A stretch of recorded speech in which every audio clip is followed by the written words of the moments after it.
오늘 우리에게 주시는 하나님의 말씀은 요한복음 21장 1절에서 6절입니다.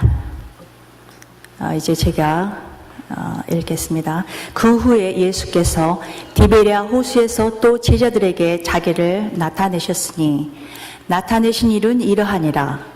시몬 베드로와 디두모라 하는 도마와 갈릴리 가나 사람 나다나엘과 세베대의 아들들과 또 다른 제자 둘이 함께 있더니 시몬 베드로가 나는 물고기 잡으러 가노라 하니 그들이 우리도 함께 가겠다 하고 나가서 배에 올랐으나 그날 밤에 아무것도 잡지 못하였더니 날이 새어갈 때에 예수께서 바닷가에 서셨으나 제자들이 예수이신 줄 알지 못하는지라. 예수께서 이르시되 얘들아 너희에게 고기가 있느냐? 대답하되 없나이다. 이르시되 그물을 배 오른편에 던지라. 그리하면 잡으리라 하시니 이에 던졌더니 물고기가 많아 그물을 들 수 없더라. 이 말씀은 살아계신 하나님의 말씀입니다. 아멘. 단편 설교가 되겠습니다. 시리즈로 제가 주로 설교했었는데 오늘은 하나의 설교입니다. 디베랴 바다에서 물고기가 없다라는 제목으로 말씀 나누겠습니다. 요한복음에 보게 되면 부활하신 예수님께서는 계속해서 예전처럼 성육신한 육신의 몸으로 늘 제자들에게 이렇게 보여주시고 만져주시고 하셨던 것이 아닌 것 같습니다. 때로는 있는 듯하지만 없는 듯하게 나타나신 분이 부활의 주님이셨습니다.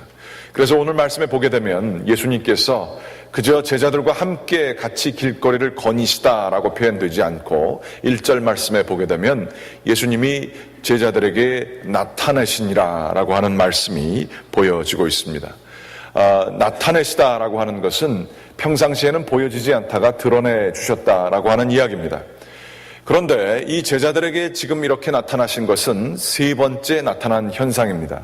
두 번째 나타난 현상은 도마가 부활하신 예수님 그분을 보고 나의 주님 나의 주여라고 고백하는 그러한 사건이 있었습니다. 그 자리에 많은 제자들이 있었다라고 기록을 하고 있습니다.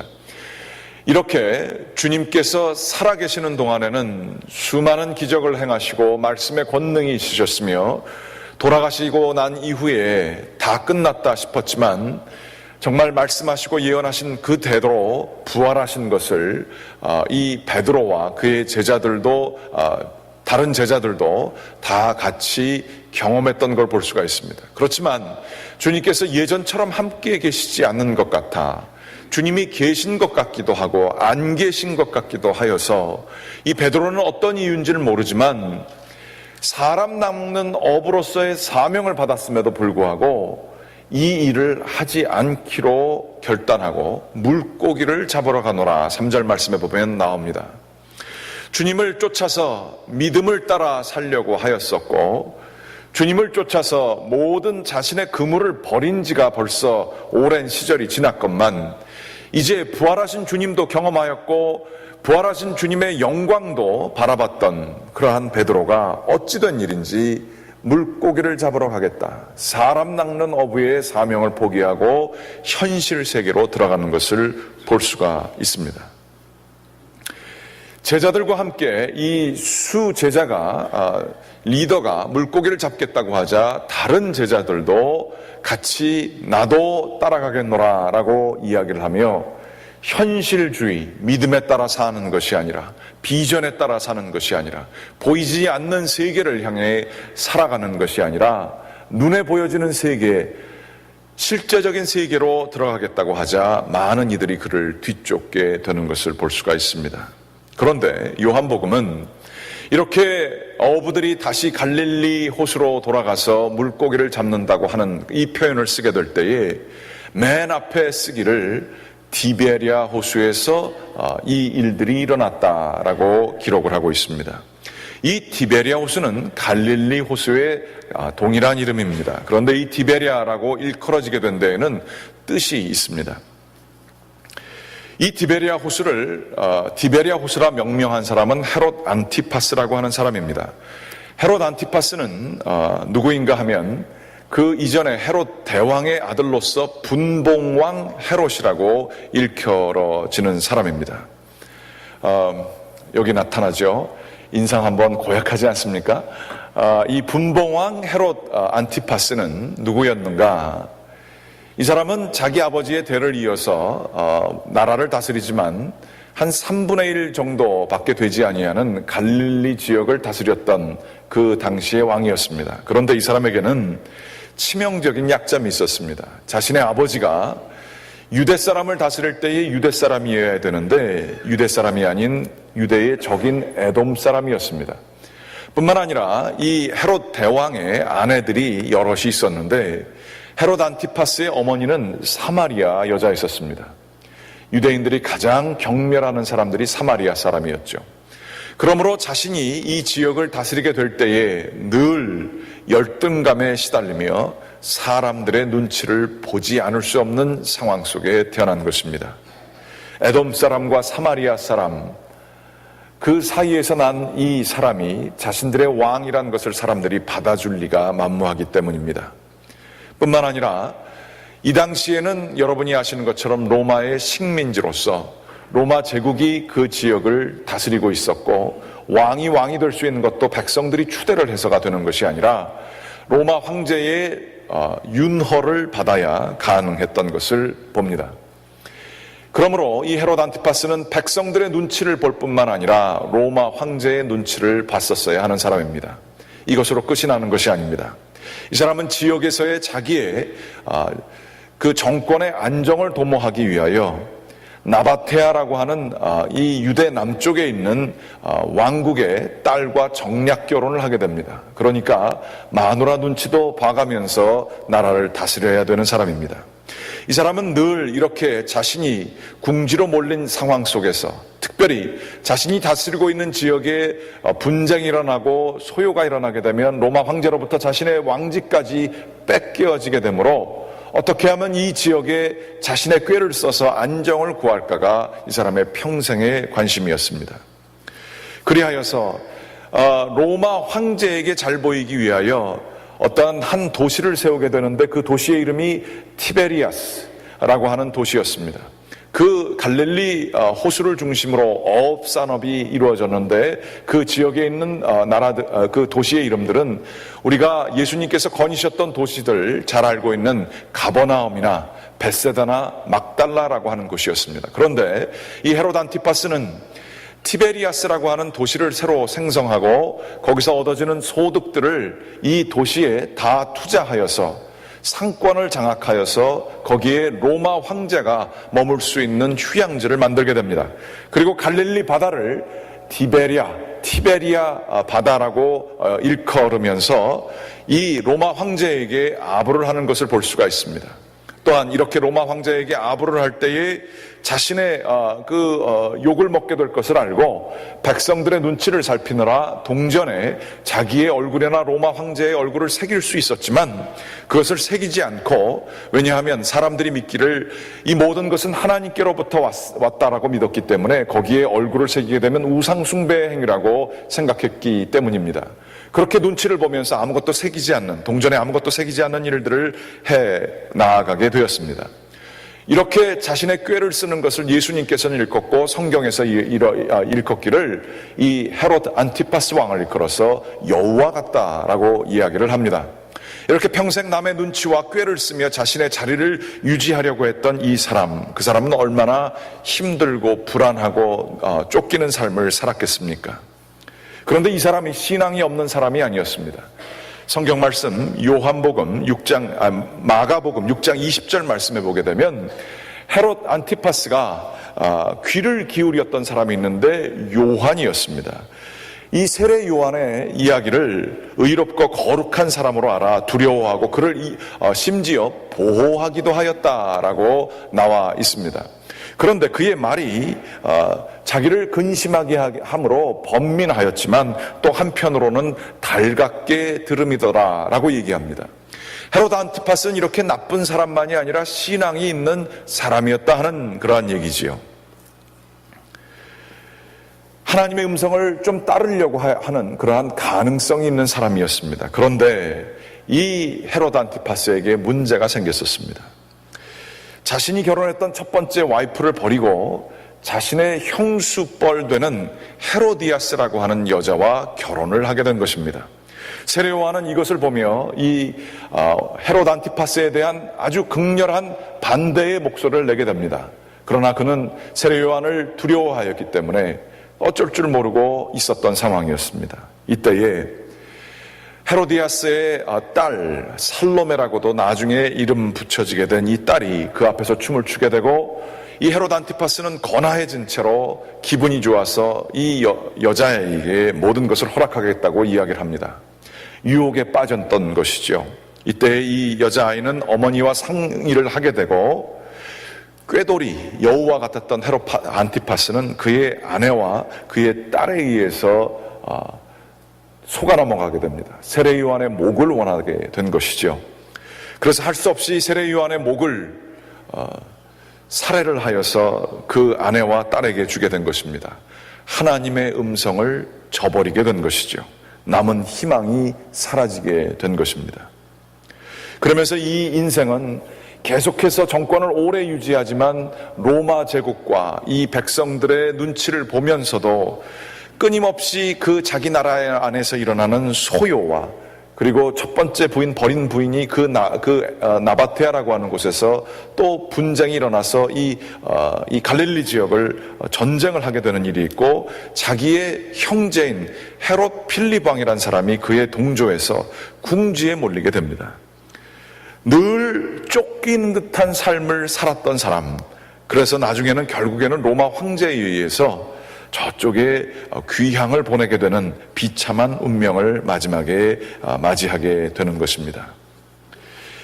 이 헤롯 안티파스는 얼마나 이 세례 요한에 대한 부담이 있었는지, 예수님께서 나타나셨다고 하셨을 때, 그리고 수많은 기적을 행한다고 하셨을 때 다른 사람들은 이 예수님이 누구신가에 대해서 나름대로 얘기하고 있지만, 헤롯 안티파스가 얘기하기를 죽은 세례 요한이 부활해서 나타나서 이제는 더 능력까지 있나 보다라고 생각을 합니다. 그래서 얼마나 이 헤롯 세례 요한을 죽인 것에 대한 부담이 있었는지 이런 것들을 잘 보여주고 있지요. 그렇지만 그는 세례 요한의 생전에도 그의 목소리를 듣고 회개하고 삶의 회개한 삶으로 살지 아니하고, 예수 그리스도가 나타났을 때에도 회개하라 하나님 나라가 가까이 왔다라고 할 때에도 그 음성을 듣지 아니하고 자기의 이익을 따라 살게 됩니다. 그러다가 비참한 운명을 맞이하게 되는 것이죠. 성경은 요한복음에서 이 베드로와 그의 제자들이 예수님을 만나보고 예수님의 음성을 들었으며 부활한 예수님을 경험한 이들이 여전히 현실 세계로 빠져들어가고 회개하지 아니하고 하나님 나라의 확장 사업을 하지 않는 이 모습을 일컬어서 디베리아 호수에서 일어난 일이라고 얘기하는 그 까닭은 바로 이 헤롯 안티파스 자체가 하나님의 음성을 들었고 세례 요한을 통해서 자기에게 준엄하게 심판하는 하나님의 음성을 들었지만, 그리고 예수 그리스도의 음성을 들었지만 삶의 변화가 없는 이 모습을 보여주고 있는 것, 이것과 연결을 시키게 된 것입니다. 그래서 이것을 분명히 이 요한복음의 저자도 그것이 갈릴리 호수임에도 분명히 알고 있음에도 불구하고 이것을 디베리아 호수라고 일컬은 것입니다. 베드로와 그 제자들은 이 디베리아 호수, 안티파스와 동일한 눈에 보이는 세계에 집중하고 하나님의 음성을 따라 살지 못하는 이 삶을 일컬어서 디베리아 호수에서 그물을 던졌지만 거기에는 고기가 없었더라, 그렇게 이야기를 하고 있는 것입니다. 우리들은 어떠합니까? 우리들도 마찬가지로 성령 체험한 그러한 경험이 있을 수 있습니다. 주님을 따라서 산 경험도 있습니다. 주님이 내 마음에 있는 것처럼 느껴질 때도 있었습니다. 그러나 순간순간 이렇게 생명이 있는 삶을 살지 못하고 물고기나 잡아야지, 나는 내 앞가림 해야지, 내 것에 따라서 내 이익에 따라서 사는 이 삶, 주님께서 저희와 동행하시지만 열매가 없는 삶, 물고기 잡는 삶, 이 삶에는 디베레 호수에서 그물을 던지는 삶과 같은 것이고, 거기에는 아무것도 열매가 없고 물고기가 없음을 성경은 이야기해 주고 있는 것입니다.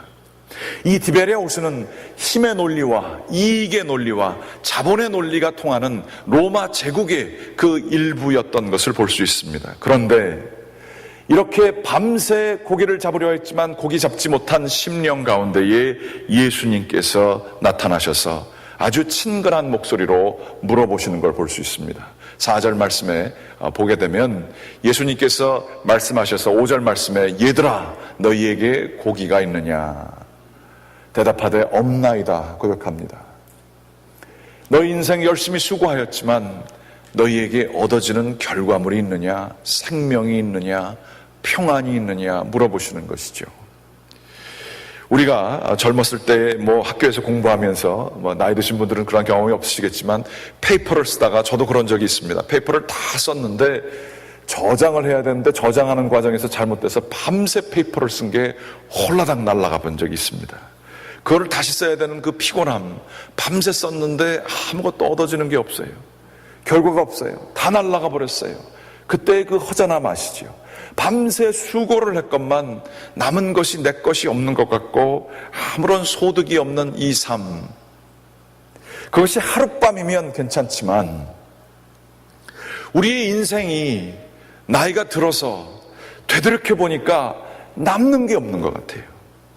밤새 일해서 피곤하고 이제 지쳐버렸는데 나에게 위로를 줄 수 있는 것이 아무것도 없는 것 같아요.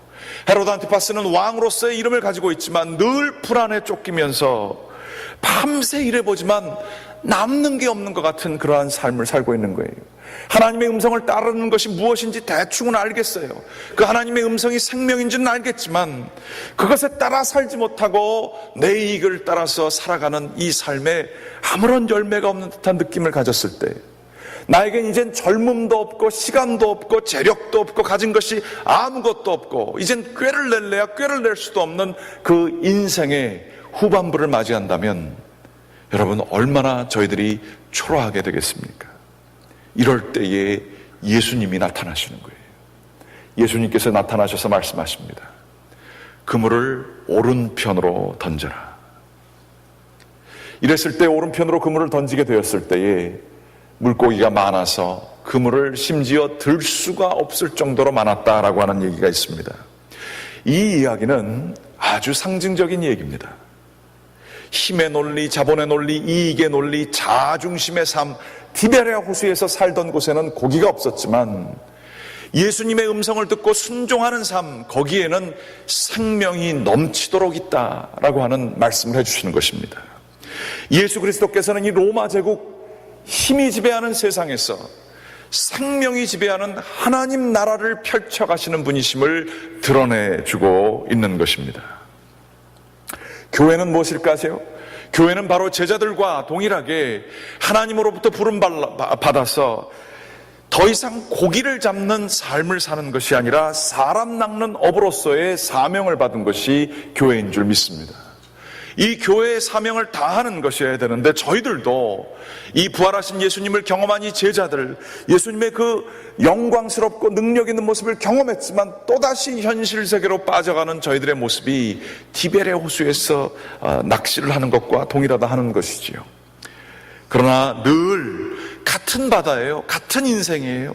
그런데 우리들이 디베랴 호수에서 살 수도 있고 갈릴리 호수에서도 살 수가 있는 것입니다. 여러분이 지금 열심히 수고하는 것이 디베랴 호수이십니까? 갈릴리 호수이십니까? 지난주에 수요일날 홍성훈 목사님이 수요일날 수요예배 때 오셨습니다. 이분께서는 18년 동안 필리핀 빈민 선교를 하시는 분이셨습니다. 복지원 사역을 오래 하시다가 미국의 이민 한인교회에 초청을 받아서 목회할 것을 다 정하고 친구들이 보내준 마지막 여행이다 이렇게 생각을 하고 필리핀을 돌아올 기회가 있었다는 것입니다. 그런데 거기 필리핀의 빈민들이 쓰레기를 뒤지면서 사는, 그것을 먹고 사는 모습을 보고 거기에 자꾸만 마음이 동하더라 하는 얘기입니다. 몇 개월 동안 기다리고 있는 교회를 가지 아니하고 필리핀 빈민 선교에 대한 그 자꾸만 부담감이 있어서 몇 번을 방문하다가 결국에는 거기서 사역을 하기로 결심을 합니다. 다른 선교사님들도 수고하시지만 이분은 특별히 수고하시는 것이 선교사로서 현지 목회자를 키우는 사역을 한 것이 아니라 자신이 직접 담임 목사로서 교회를 세우기 위하여 필리핀 선교 한가운데로 들어가게 됩니다. 예전서부터 교회가 있어서 사람들에게 음식을 나눠주고 먹을 것을 갖다 주는 사역을 계속했지만 이분이 자기가 담임 목사로서 그 사역을 감당하게 될 때에 사람들이 너무 의존적인 것을 보게 되었고 특별히 지나가던 사람이 하는 음성을 듣게 되었답니다. Let's go to the supermarket. 교회가 아니라 슈퍼마켓 가는 거라고 얘기를 하는 거예요. 무슨 얘기냐?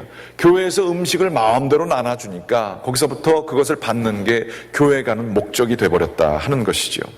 이러면 되지 않겠다 싶어서 그 1달러, 하루에 1달러를 채 벌지 못하는 사람들에게 헌금을 하라고 얘기를 합니다. 사람들이 화를 내고 싫어합니다. 아니, 당신은 우리 1달러밖에 못 버는 우리들이 불쌍하지 않습니까? 라고 얘기를 했다는 것이죠.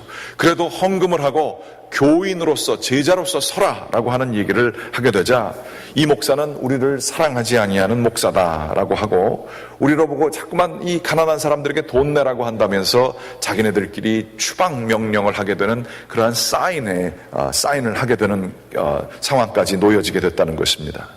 그나마 얼마 되지 않았던 교인들이 교회를 안 나오게 되고 할 일이 없어서 혼자서 그 빈민가에서 혼자 거기서 사람들과 같이 살게 되었다는 그러한 얘기입니다. 언어도 전혀 잘 통하지가 않아서 사람들에게 얘기도 할 수 없는 전후좌우로 꽉 막힌 것 같은 티베리아 호수에서 아무것도 건지지 못했던 삶을 사는 것 같은 삶을 살았다는 것이죠.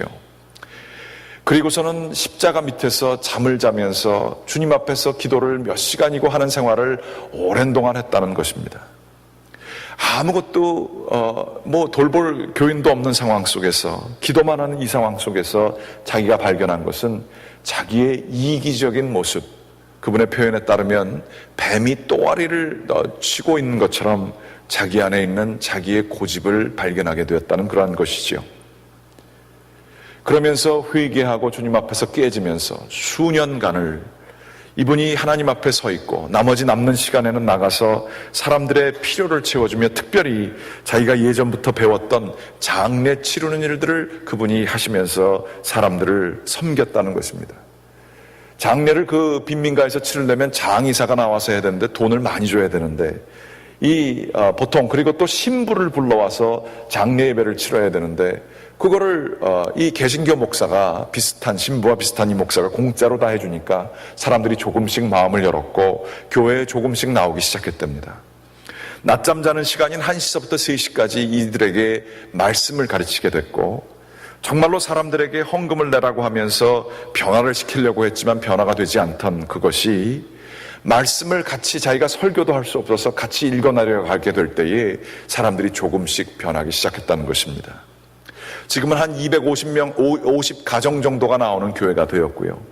이분이 하시는 얘기가 참 재미있습니다. 말씀이 사람들 속에 들어가니까 사람이 바뀌고 일불밖에 못 버는 사람들이지만 성미를 가져와서 헌금을 하게 되었다는 것이죠.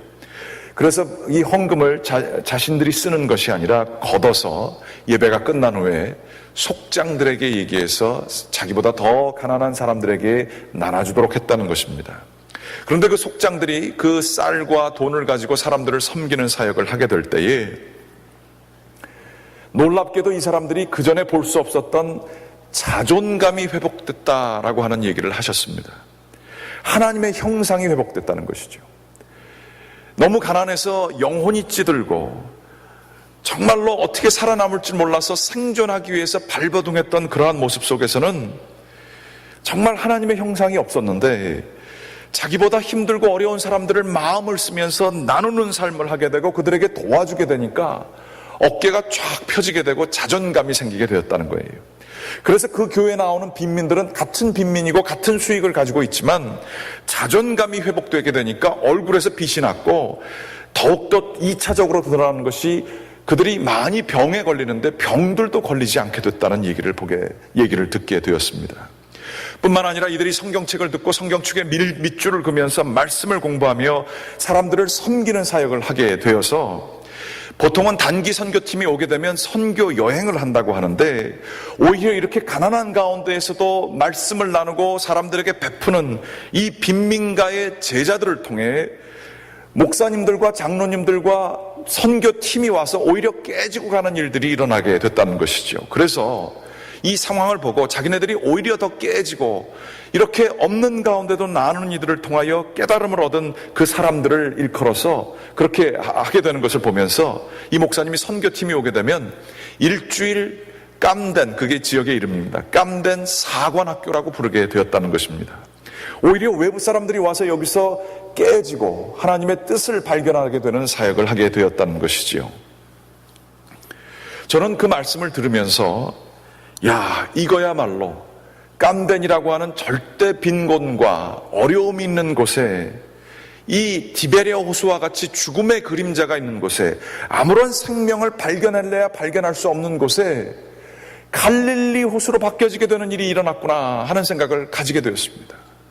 하나님의 말씀, 배 오른쪽으로 그물을 던지라고 하는 그 말씀을 듣게 되고 사람들이 주 예수 그리스도를 그 가운데 모시게 되고 그 말씀에 순종하며 살게 될 때에 이들의 삶이 자존감이 회복되고 건강의 축복이 있게 되고 오히려 풍요를 누리는 자들에게 가르침을 줄 수 있는 제자가 되었다는 이 사실, 이거야말로 디베리아 호수가 갈릴리 호수로 변한 것이 아닌가라고 하는 확신이 들게 되었습니다.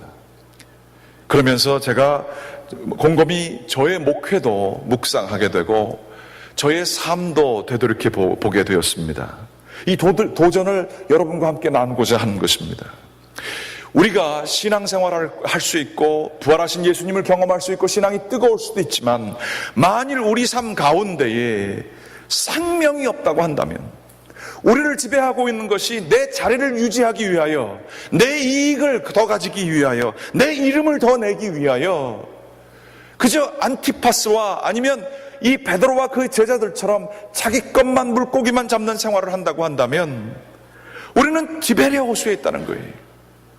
그러나 삶의 역경과 고난과 조건이 어려운 상황 속에서도 일불밖에 못 보는 사람들에게 임했던 하나님의 말씀이 임한다고 한다면 내가 사는 것이 힘들고 어렵지만 그 가운데에서도 주님의 말씀 배 오른쪽으로 그물을 던지며 주님과 함께 동행하는 삶을 산다고 한다면 생명이 있다고 한다면 삶의 조건들 때문에 불안한 것이 아니라 주님께 의지하고 살아가는 삶이 있다고 한다면 그것이 바로 갈릴리 호수가 아니겠는가 하는 생각을 해보게 되었습니다. 여러분 무엇 때문에 불안하십니까? 무엇 때문에 걱정하십니까? 우리 필리핀에 있는 제자들보다 우리가 조금 그래도 남편 아니겠습니까?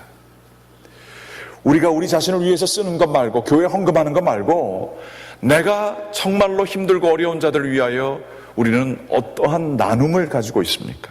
아니 주님의 음성 때문에 내 목소리에 따라서 불안 때문에 내가 살아야 되기 때문에 하는 그 목소리 말고 주님의 음성을 듣고 나를 희생하여 사람을 살리는 사람 낚는 어부의 그 역할을 여러분은 어떠한 면으로 하고 계십니까?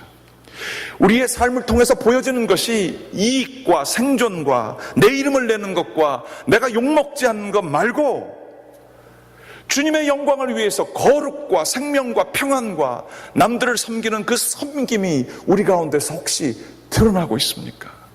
나는 디베리아 호수에서 지금 낚시하고 있습니까? 갈릴리 호수에서 낚시하고 계십니까?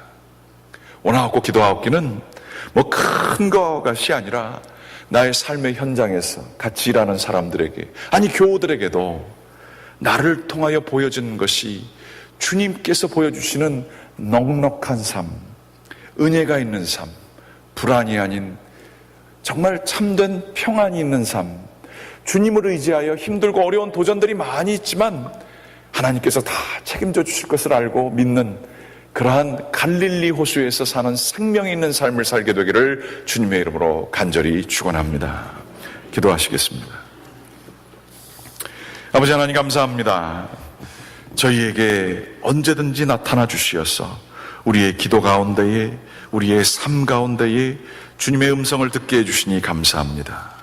주여, 이 목소리를 없애거나 이 목소리를 무시하면서 사는 영적으로 둔감한 헤롯 안티파스와 같은, 혹은 베드로와 그 제자들 같은 삶을 살지 않게 도와주시옵소서. 주님의 음성에 귀 기울이게 하여 주시옵소서. 주님의 음성에 순종하여 그 순종으로 열매 맺을 수 있게 인도하여 주시옵소서. 겉으로 보여지는 종교 행위하지 않게 도와주시옵소서. 전심으로 주님의 음성에 순종하는, 기쁨으로 섬김이 있는 삶을 살게 하여 주시옵소서.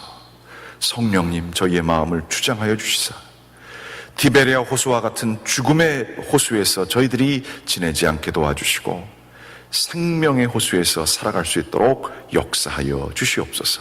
이 모든 말씀 예수 그리스도의 이름으로 기도드렸습니다. 아멘.